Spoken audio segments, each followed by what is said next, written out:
Good morning.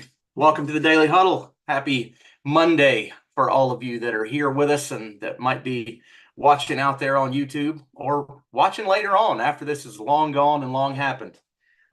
Good morning, good afternoon, good evening, wherever you are. Good and day. and welcome. We're excited to be here this morning talking about some things that are near and dear to our heart. I'm Zach, and this is my wife Kimberly, and we are your hosts for today's podcast. Our question of the day is, can you simplify financial planning into 6 essential steps? Obviously, we think that you can, or we wouldn't have asked that question. So hopefully we can answer that for you all and give you some time to have some Q&A at the end, and we'll go from there. So welcome.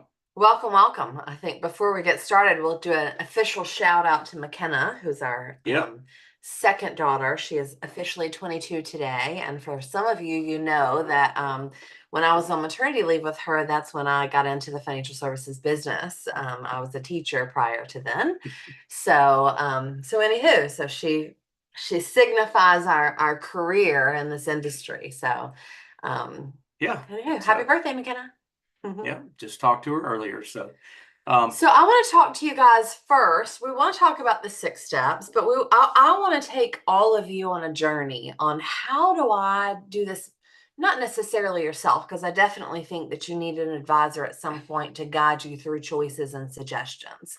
But what should I be looking at? Where should I kind of take a snapshot of where I am? And how often should I do that? I think you should revisit your goals, your dreams, your plan, probably every 6 months, but at minimum once a year, just to make sure that you know that everything that you're doing is working toward the path that you want to go, the direction that you want to go. We talk a lot of times, I like to say MapQuest. I don't know if it's still there anymore. Zach makes fun of me because, that's just who he is. But anywho, you guys are familiar with MapQuest and Google Maps and Waze and everything, right? So we put our end destination in, and then we get our directions to get us there. But as in life and in traffic, sometimes we have to go around obstacles, and sometimes those change the way our path takes us.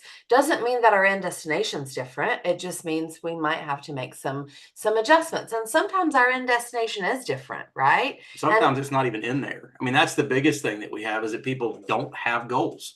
They don't know where they ultimately want to end up. They just go through life, go through, my 401k, my this, my that, without actually saying, that's where I want to be. How do I get there? So we want to take you on that journey today. I want you to really think about yourself and whether you do this exercise right now, you call us and ask us to do it with you, you do it after the fact and rewatch this on our YouTube. Shout out to YouTube.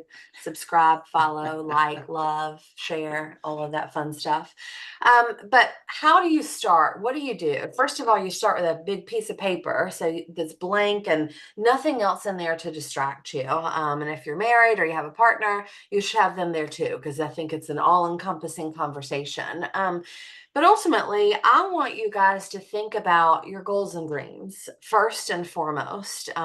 Sorrell's been through this process with us, so he knows. I always ask, my very first question is, if I could wave a magic wand and tomorrow looks exactly like you want it to look like, what is that? I know you want to get out of debt. I know you want to retire at some point in time, but what are your dreams? What are your visions? What are those goals? If you won the lottery tomorrow, what would you do? What is that? What changes? How does that look differently? And I really want you to take, as long as you will allow yourself to do this exercise, I want you to take some time and I want you to dive deep into, what does that look like? Okay, you want to go to Italy. Where in Italy? What do you want to do when you get there? What does the villa look like that you're going to rent? How many people are going with you? Like, I want you to taste it and feel it and smell it and just own it, because the more you really dive into what you want and your goals and your dreams and really being present there, the more you're bought into them, right? yeah, absolutely. I mean, I think that that's one of the biggest things about a financial plan is, where am I headed with this? Because I'm going to have to make sacrifices. I'm going to have to make decisions. I'm going to have to do those kind of things. But if I know that the end goal, the end result is worth it, then it's going to be easier for me to do those kind of things. So I think that's why that's a good starting point and why that's a very, very important place to be. So there's this song.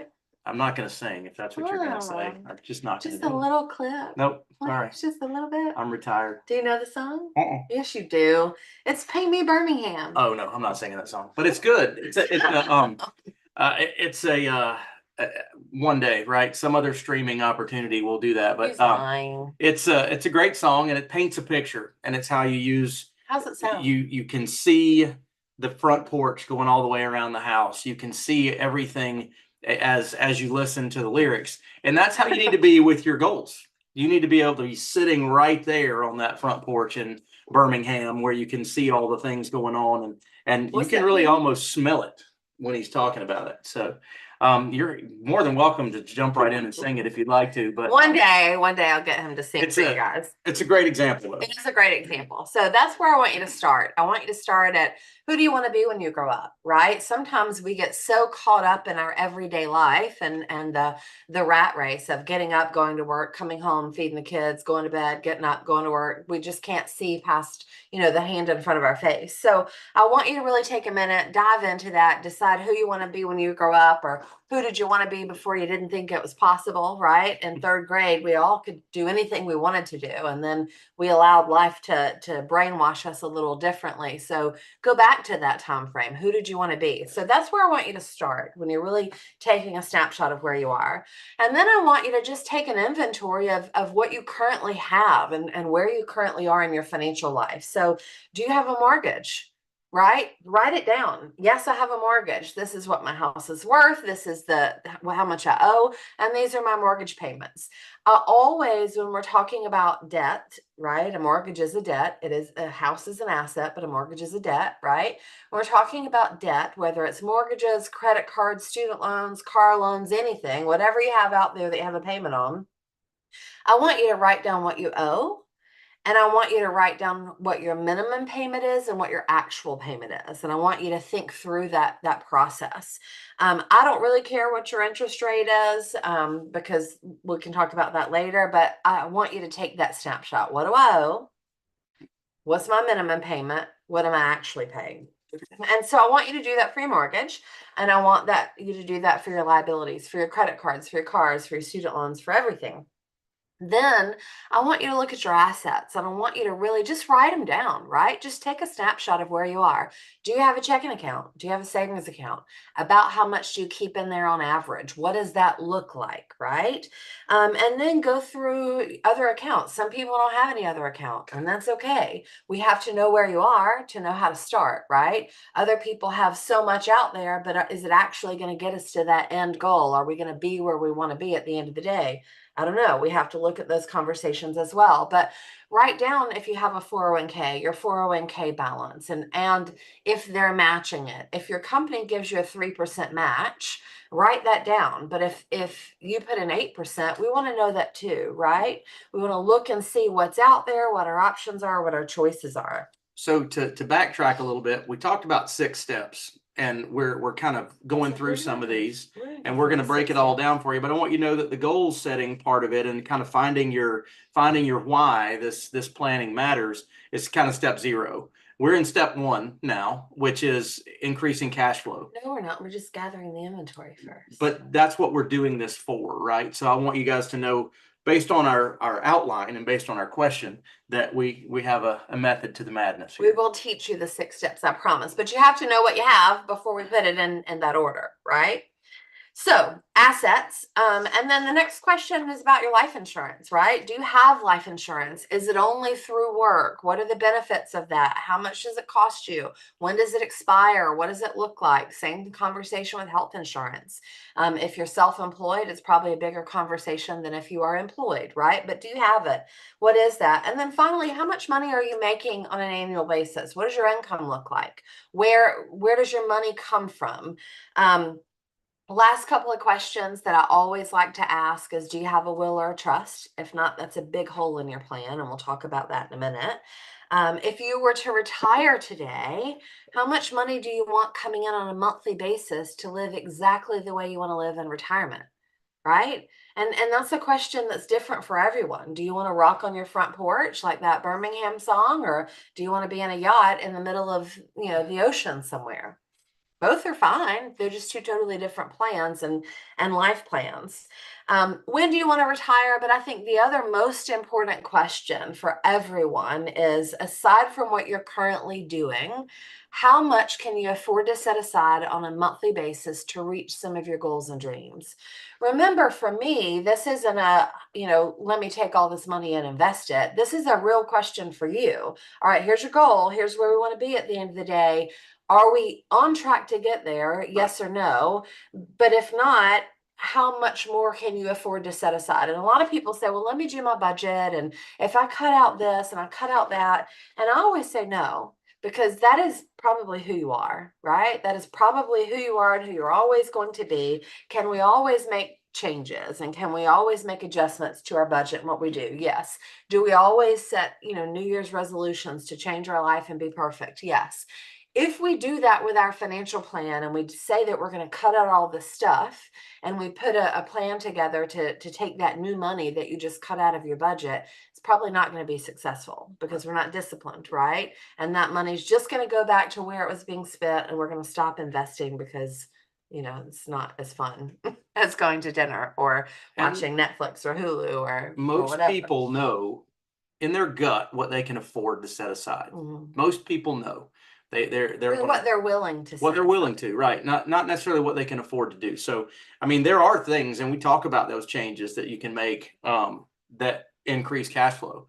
But usually, like Kimberly said, when you take away something you enjoy, i.e., a subscription or TV time or whatever, when life comes back in and gets back in the way, you drift back in that same direction again.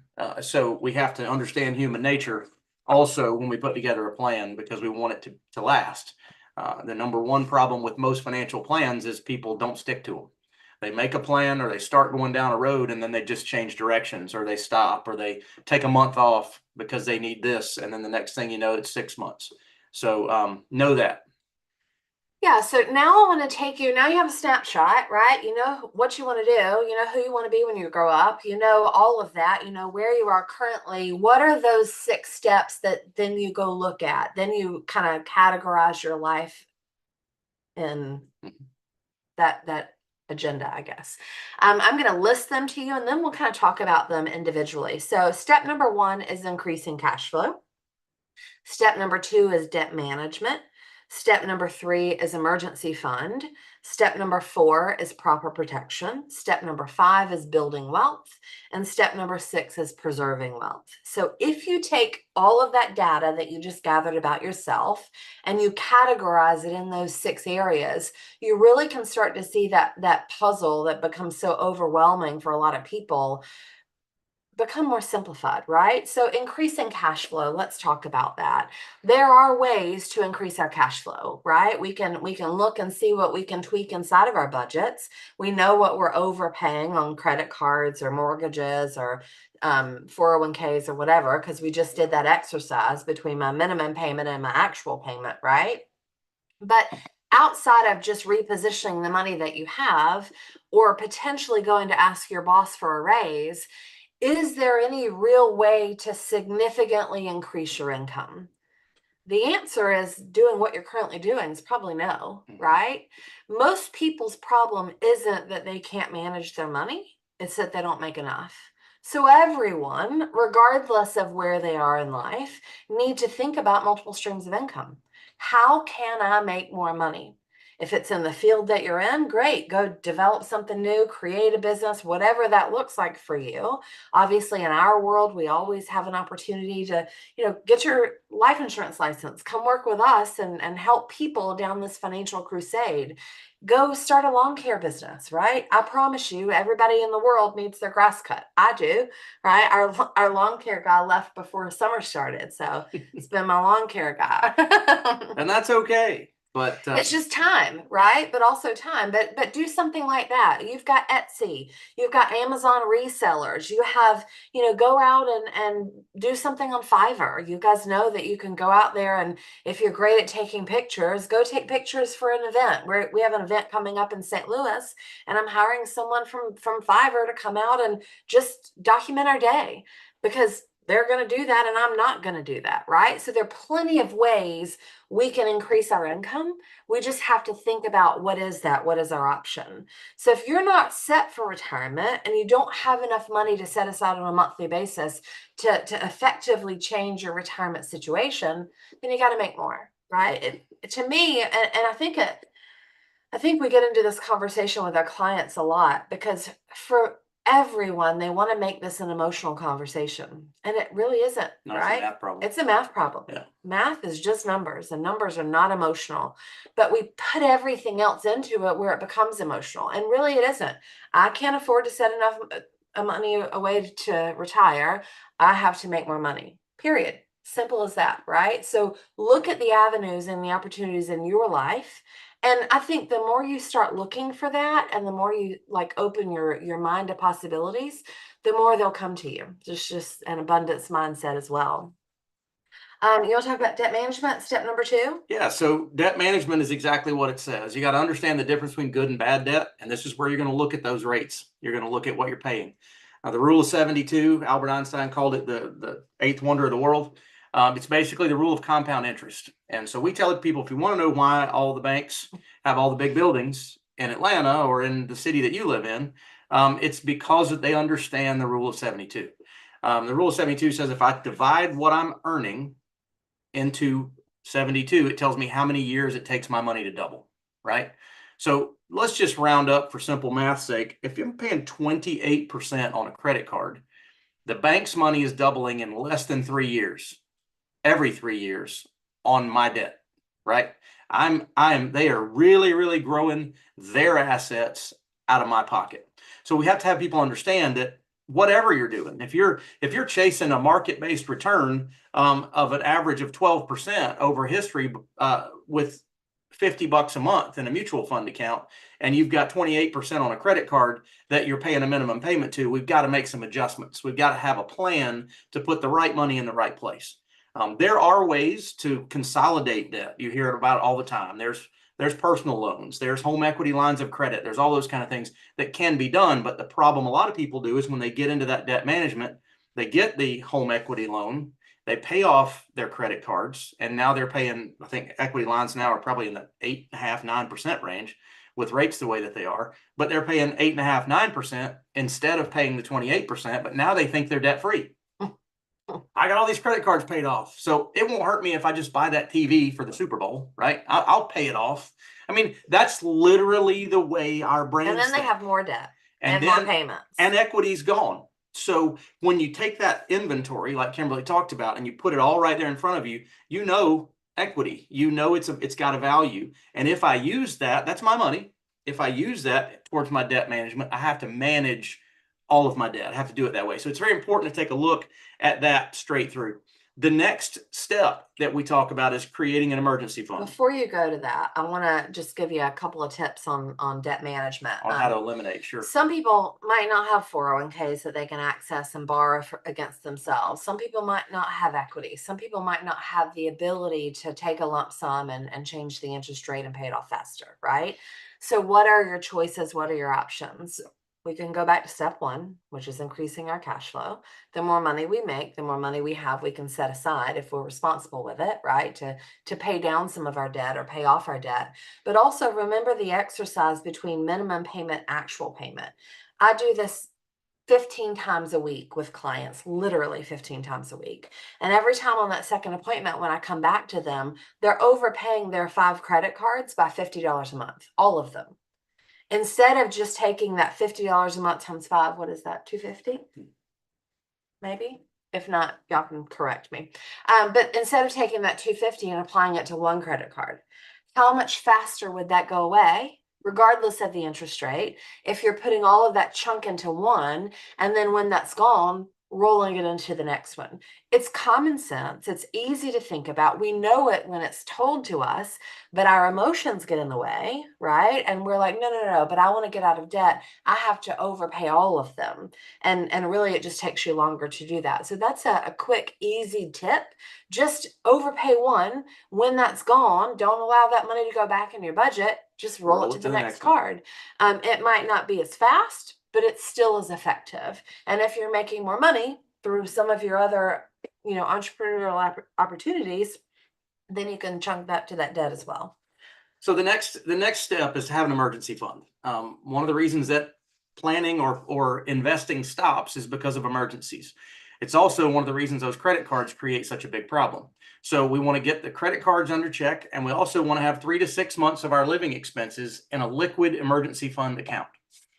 Liquid is key, right? We don't want to, we want to leave it there as that, so that when the tires need to be replaced, or if the transmission goes out in the car, I don't have to go to those credit cards and pay for it 3 or 4 times at 28%. I can go into my emergency fund and I can replenish that, therefore not going backwards, right? So an emergency fund is very, very important. Now, your 401k is not an emergency fund. Your, the other monies that you might have, your home equity, should not be an emergency fund. If you have a HELOC and you can go in and out of it, then you can do that temporarily. But ultimately, your emergency fund should be liquid cash sitting somewhere you can access. Yeah, so take your annual income, divide it by 12, multiply by 3 and 6, and now you know what your goal is. Again, with all of this money that you have that you're looking at, you might not can reach all of these goals at one time, but you can at least understand where it is. I also don't think that you should spend all of your extra money paying off your debt before you start saving, because time matters in that conversation too, right? So we have to decide, what's a happy medium to make everything work out. So, I want to talk about this one. I want to talk about this one because it's really, really, yes. I want there's a Okay. so we talked about emotion and taking the emotion out of finance, right? And I know you'll have some things to say about this too, but the best analogy that I can have when we talk about proper protection. Now, if you're a single individual and if you pass away, nobody's going to be left without, and you're only planning for your own retirement. This conversation might be different for you. We get to taxes and all that kind of stuff, it's totally different, but we're talking about protection. So what a lot of people do is they look at it and they say, I've got $500 a month. I want to save that somewhere where it's going to grow for me, market-based performance, all these kind of things. I want growth, and that's all I've got. So I'm not going to buy life insurance because I don't want to pay for the cost of the insurance. I want to have all of my money growing. Now, here's the thing.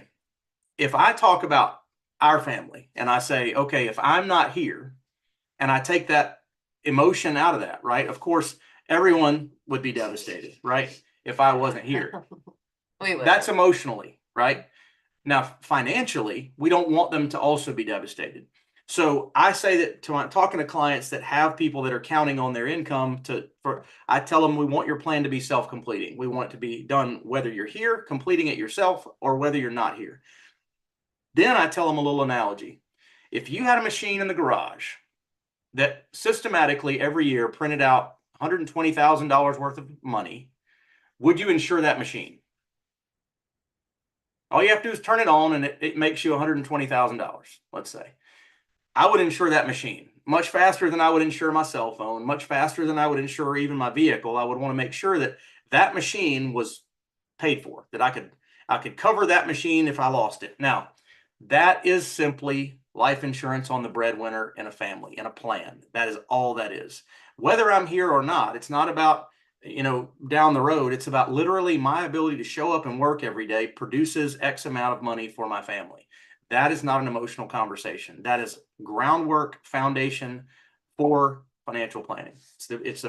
I want people to understand that it's not about the person. I have to tell you how many times we've heard, I'm not buying life insurance on me. She can get herself a sugar daddy. I'm not going to pay, all the stupid analogies that you hear people say. I'm not going to have somebody else coming in. I mean, it's just crazy what people think. Family being able to continue on the path that they're on, if that person's there or not, it's got to happen. So that is step four, is proper protection, right? Life insurance, like Zach said. Also, I think it's important to know, whether you have a family or you are single or whatever, life insurance now has what's called living benefits. So it's not just a death benefit. Obviously, if you die and you pass away, your beneficiaries receive the death benefit, and they're taken care of with your goals or whatever.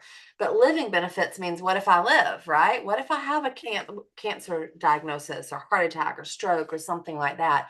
I can reach in and access a portion of that death benefit to help me through that time. That is a significant benefit for yourself. Most people, luckily, don't pass away when they get sick, when they have a heart attack or get diagnosed with cancer, because our healthcare system is so much better than it used to be. But it is a financially devastating situation. So having living benefits on your life insurance policy matters. And I'll just say one other quick thing. Most people only have life insurance through work. And that's great as long as you're working, right? But if you're not working and you get sick and you have to lose your job, or you change jobs and you're not insurable anymore, you don't have life insurance anymore. So it's important to protect yourself. Even if work gives it to you for free or super cheap, it's important to protect yourself outside of that as well. I tell people those first four steps, that's like the foundation of our house. That's like making sure that we're building this beautiful mansion on solid ground. When we sit down with families and talk to them, they want to talk about step five, which is building wealth. They want to talk about that day one. They want to start there. They want to grow their money. It's the sexy money. They want that yacht money. This is what their picture that they just painted in the beginning is going to do. But if we don't go through the process of putting those first four steps in place and something happens, it doesn't matter how much wealth we grow. If we have an emergency, or if we have a diagnosis or a major issue, it's going to affect a big portion of that, and it's still going to change our goals and dreams. So step number five is building wealth. That's where you sit down and you look at your asset accounts. What do you have? Are you working towards where you want to be? So many things that we could talk about here. You guys have heard us talk before about free money. Take it first, right? If they're giving you a 6% match in your 401k, put in 6% to get the 6%, but don't put 10% in to get 6%, right? Put 6% in. Take all of the free money that you can. Tax-free money should be your second avenue of investing, and then taxable money should be the third avenue for investing. So look at it in all of those different areas. I want you guys to kind of think about this. There's a couple of math problems that I want you to think about. Most people, if I ask you on here, how much money do you want in a pot of money to have before you retire, how much would that be? Most people are going to say probably about $1 million, right? They think if they save $1 million, then they could retire comfortably. But we have what's called the 4% rule. And the 4% rule says that I can retire whenever, now, whatever age you are. And if I withdraw 4% or less from my portfolio, statistically speaking, that should last me about 30 years in confidence, right? And nobody wants to retire and then have to go back to work because they didn't plan enough or they pulled out too much money. Does anyone know what 4% of $1 million is? What is it? 40,000. It's 40,000. If you don't make $40,000 a year right now, then you can't live off of $40,000 a year at retirement. If you don't have $1 million in an account right now, you're going to make less than $40,000 a year at retirement. And again, this is not an emotional conversation. This is a math problem. So if that isn't where you are, how do we get there? Obviously, it's by being smart about our money. It's by growing our money, but it's also about increasing our income so we can afford to invest more money, or by buying Airbnb properties, right? If that still continues to be a business where it's a cash flowing asset, creating a business so that gives us an income stream as well. There's so many different conversations in that building wealth section. And then finally, step number 6 is preserving your wealth, making sure that your wishes are taken care of, and that if something happens to you, you have a will and a trust. Your family doesn't have to go to probate. All of that's taken care of outside of that. And you also have financial medical powers of attorney that says if something happens, your family can make decisions on your behalf. Hopefully, you come back from that, but you still have to have someone to help you through that moment. So hopefully, I know that we just gave you a whole bunch in this 30 minutes. I'm going to we're over time, but I'm gonna unmute it and see if you guys have any questions. So if you'll do that, Sorrel, while we do, I'll just recap those 6 steps: increase cash flow, debt management, emergency fund, proper protection, building wealth, and preserving wealth. If you take your snapshot and you put it in each of those categories, then I think it'll make it much, much clearer. Any questions, comments, conversations that anybody wants to have really quickly before we close out for the day? None. Good. Awesome. Well, remember, this is what we do all day, every single day. So if you need help or you want a second opinion, we don't charge for our advice. So please, it is a lot to take in. It's recorded. You can follow it and go forward, but it is a lot to take in. We do it every day, so I feel like it's second nature. But reach out to us. Let us help you put that plan together and go through those conversations. I will, Michelle, good question. How can you be reached? I'll put my email here, but I'll also say it just in case you're out there. That's on my agenda this week, is to throw up some sort of QR code or something like that. So you can add us to your phones. But I'll put my email here. It's Kimberly@joinhgi.com, JOINHGI, and it's Zack, ZACK, at joinhgi.com. So if you guys have questions, you want help or just want to go through the process, then do. I think a second opinion is always super important, and Yep. non-emotionalized matter too. All right, guys. Well, as we wrap up today, remember to love, laugh out loud, stress less. Even though we threw all this at you and we told you weren't ready to retire and threw all these big numbers, and now you're going to get off of here like, where am I going? What am I doing? But it's still important to attack that head on, and you Sure. still will stress less, right? Absolutely. That's the old, grant me the, I have to come up with it, but the wisdom to focus on what I can change, and anyway, know the difference. Don't focus on things that you can't do anything about. Focus on what you can control. So stress less. Eat mostly plant-based. Take care of your body. Give of your time. Give of your energy. Give of your knowledge. Give of whatever you can to help. Sleep. Get your rest. That's going to be helpful to make you more productive. Move. Get your exercise in. And finally, pause and check yourself before you do something you wish you didn't do. So, guys, great to see your faces. Great to be here with you this morning. And we will see you same time, same place tomorrow on the Daily Huddle. Bye.